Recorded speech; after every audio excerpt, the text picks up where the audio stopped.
இல்லை இப்போ இருந்ததுக்கு இப்போ கேர்ள்ஸுக்கு பாதுகாப்பு இருக்குது. இப்போ ஸ்டேஷனுக்கு போனாலும் இப்போ நார்மலாக நான் ஒரு ஸ்டேஷனுக்கு போனால் கூட அந்தளவுக்கு ரெஸ்பான்ஸ் கிடையாது.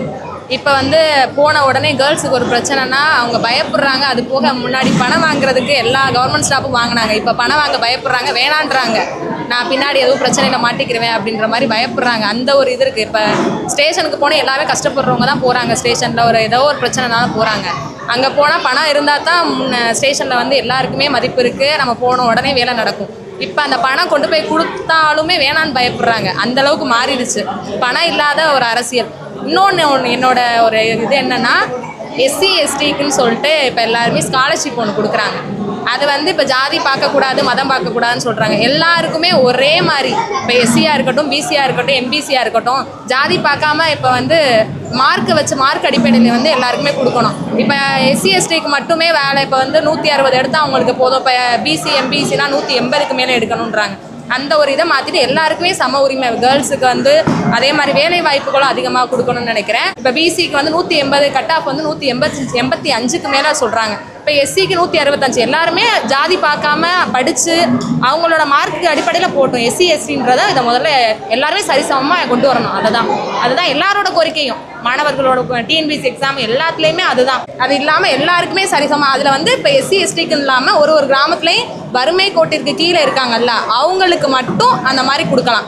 எல்லாருக்கும் கொடுக்க தேவையில்லை. இப்போ ஜாதி யாரும் பார்க்க கிடையாது. அந்த ஜாதி வாரியாக பார்க்காம சரி சமமாக படித்தவங்களுக்கு வேலையை கொடுக்கணும். அதே போல் படித்து கட் ஆஃப் எல்லாருக்கும் ஒரே மாதிரி இருக்கட்டும். அது என்ன எஸ்சி எஸ்டி அப்படின்ற மாதிரி இல்லாமல் பிசியாக இருக்கட்டும், எம்பிசியாக இருக்கட்டும், எல்லாருக்கும் ஒரே மாதிரி இருக்கணும். இதுதான் எல்லா மாணவிகளோட கோட்பாடுமே, கோரிக்கை எல்லாமே இதுதான். இப்போ நாங்கள் படிக்கும் போது எல்லாருமே சொல்கிறது அதுதான். இப்போ பெண்கள் பாதுகாப்பு தனியாக இப்போ ரோட்டில் நடந்து போகும்போது இப்போ ஒரு பசங்க பிரச்சனை பண்ணுறானுங்க. ஒரு சில இதுக்கு பிரச்சனை பண்ணுறாங்க. அந்த இடத்துல இப்போ ஸ்டேஷனில் இருக்கட்டும், எதாக இருக்கட்டும், நம்ம போய் கம்ப்ளைண்ட் கொடுக்குற மாதிரி இருக்கும். மக்கள் எல்லாருமே இப்போ ஒரு பொம்பளை பிள்ளைக்கு பிரச்சனை அப்படின்னா ஒதுங்கி போகாமல் அவங்க எல்லாரும் கேள்வி கேட்டு அதை அவங்க ஸ்டேஷனில் கொண்டு போய் விடணும். எல்லாம் பயப்படுறாங்க. எதாவது பேசணுமா, நம்ம தான் பேசுகிற மாதிரி இருக்குது. ஒரு சில நேரம் பயந்து போகிற மாதிரி இருக்குது. அதனால் மக்கள் எல்லாருமே சேர்ந்து ஒரு பொண்ணுக்கு பிரச்சனைனா கண்டிப்பாக எல்லாருமே சேர்ந்து போய் நம்ம கம்ப்ளைண்ட் கொடுக்கணும். அவன் எதாவது பண்ணணும். சும்மா நம்மளா போய் நம்மளுக்கு பிரச்சனை ஸ்டேஷனில் போய் கம்ப்ளைண்ட் கொடுக்குறதுக்கு மக்கள் எல்லாருமே சேர்ந்து அவனை ஏதாச்சும் பண்ணணும். அதுதான். அதே போல் இந்த பாலியல் வன்கொடுமைன்னு சொல்லிட்டு இருக்குல்ல, அதுக்கு கண்டிப்பாக எதாவது பண்ணுறானுங்க. அப்புறம் இங்கே உள்ளே கொண்டு போய் வச்சிடுறாங்க. 1 வருஷமோ 2 வருஷமோ திருப்பி அவங்க தப்பு பண்ணுவானுங்க. அவங்களுக்கு ஒரு ஆளுக்காச்சும் மரண தண்டனை கொடுக்கணும். அப்போ அந்த ஒரு மரண தண்டனை கொடுத்தாங்கன்னா கண்டிப்பாக இனிமேல் யாருக்குமே அந்த மாதிரி நடக்காது. பயப்படுவானுங்க. ஸோ நம்மளுக்கு இந்த மாதிரி இருக்குது, நான் ஏதோ ஒன்று பண்ணிட்டா நம்மளை உள்ளத்துக்கு வச்சுருவாங்க. அவங்க என்ன உள்ளத்துக்கு வச்சா ஜாமீனில் 1 வருஷமோ 2 வருஷமோ திரும்பி வந்துடுவானுங்க. அவங்கள கண்டிப்பாக மரண தண்டனை கொடுத்தோம் அப்படின்னா கண்டிப்பாக பெண்களுக்கு எல்லாருக்குமே பாதுகாப்பு கிடைக்கும். எல்லாம் பயம் இல்லாமல் போச்சு. இப்போ அந்த பொண்ணை பண்ணுறமா 2 வருஷம் ஆகுதா 3 வருஷம் ஆகுதா வெளியில் வந்துடுறோம், அவ்வளோதான். இப்போ தூத்துக்குடியில் நடந்த பொண்ணு முன்னாடி ஒரு லேடி அந்த மாதிரி ஒரு வயசான பாட்டி பண்ணியிருக்காங்க.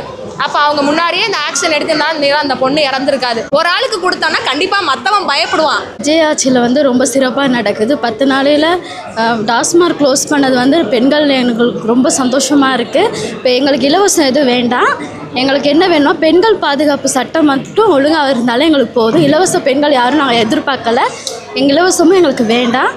பெண்கள் பாதுகாப்பு, பாலியல் வன்கொடுமை மட்டும் அந்த கரெக்டாக இருந்தால் மட்டும் போதும். எங்களுக்கு பெண்கள் பாதுகாப்பாக இருக்கணும். குழந்தைய வீட்டில் விட்டுட்டு போனால் கூட விஜய் ஆட்சியில் நாங்கள் நிம்மதியாக வேலைக்கு போனால் கூட நாங்கள் நிம்மதியாக வேலைக்கு போயிட்டு வரணும். குழந்தைங்க வீட்டில் இருந்தாலும் சேஃபாக இருக்குன்னு எங்களுக்கு ஒரு நம்பிக்கை மட்டும் விஜய் ஆட்சியில் கொடுத்தா அண்ணா எங்களுக்கு போதும். விஜய் ஆட்சிக்கு வந்தது இப்போ எங்களுக்கு ரொம்ப சந்தோஷமாக இருக்குது. இது வரைக்கும் நல்லபடியாக ஆட்சி பண்ணிக்கிட்டு வராங்க. இப்போ வரவுமே இப்போ 717 மதுக்கடை மூடி இருக்காங்க. அதெல்லாம் ரொம்ப வரவேற்கத்தக்க விஷயங்கள். அதோட ஆதி திராவிட நலத்துறைங்கிறத சமூக நீதித்துறைங்கிறது பெயர் மாற்றம் பண்ணியிருக்காரு. அதுவும் ரொம்ப சிறப்பான செயல். இது வரைக்கும் யாருமே செய்யாத செயல் அவர் பண்ணியிருக்காங்க. அதே போல் இன்னியும் அவர் நல்லபடியாக ஆட்சி நடத்தணும். பெண்கள் பாதுகாப்பு அதுக்கு தனியாக சட்டம் கொண்டு அதை சிறப்பாக இருக்கணும். பெண்களுக்கு பாதுகாப்பு வழங்கணும். விஜய் ஆட்சியில் அதை நான் பண்ணுவாருன்னு நம்பிக்கை இருக்குது. முன்னாடி இருந்த ஆட்சியில் தப்புகள் நிறைய நடந்தது. ஆனால் இது சரி செய்யறதுக்கு இப்போ தமிழக முதலமைச்சர் அவர்கள் உடனே எந்த பிரச்சனையாக இருந்தாலும் உடனே தப்பு செஞ்சவங்களும் உடனே அதை சரி பண்ணுறாங்க. அது எங்களுக்கு ரொம்ப பிடிச்சிருக்கு. இதே மாதிரி இருந்தால் கண்டிப்பாக பெண்களுக்கு ஒரு நல்ல பாதுகாப்பாகவும் இருக்கும். பாதுகாப்பான தமிழகமாகவே இருக்கும்.